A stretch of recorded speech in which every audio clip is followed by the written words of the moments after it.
Humiliation is an emotional wound that, while deeply painful, offers us a valuable opportunity to understand and heal ourselves.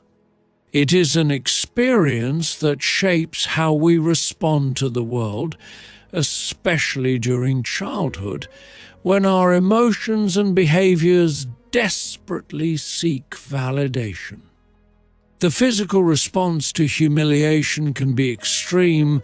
Some develop an imposing, almost defiant posture, while others become small and invisible, trying to go unnoticed. Both reactions are rooted in an attempt to avoid feeling that humiliation again. Let's take some everyday examples. Imagine a child in school who, after giving an incorrect answer in front of the class, hears his classmates laughing.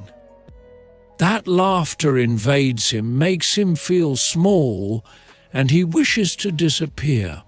From that experience, the child might adopt two attitudes: becoming someone who never raises their hand again, trying to be invisible to avoid humiliation, or, on the other hand, behaving in a defiant and loud manner as a way to show that nothing affects him.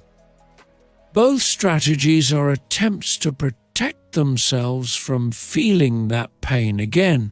Another example could be an adult at their workplace.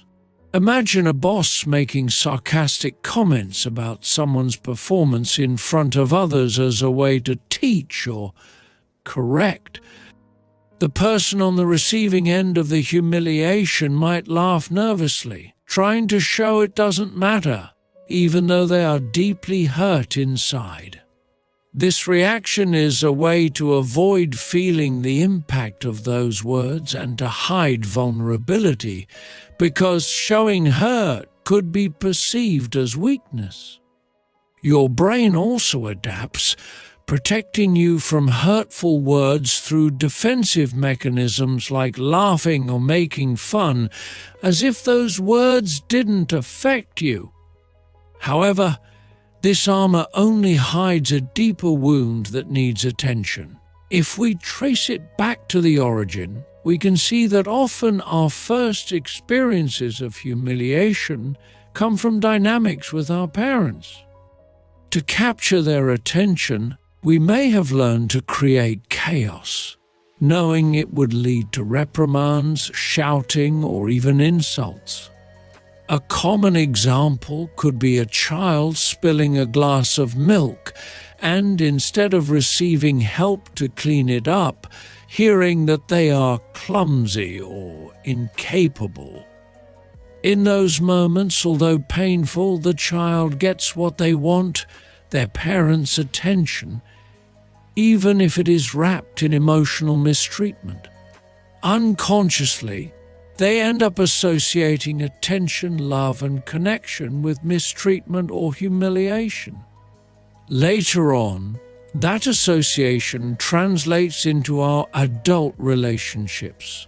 For example, someone who always seeks out relationships where they feel devalued or where their opinions are not valued. The root of this behavior lies in that early experience of learning that affection comes hand in hand with contempt. However, recognizing this emotional distortion is the first step towards healing.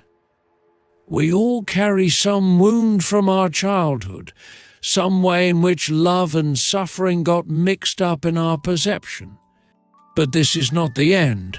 By doing deep introspective work, we can differentiate true love from the wounds of the past, freeing ourselves from those patterns and making room for a healthier way to love ourselves and relate to others.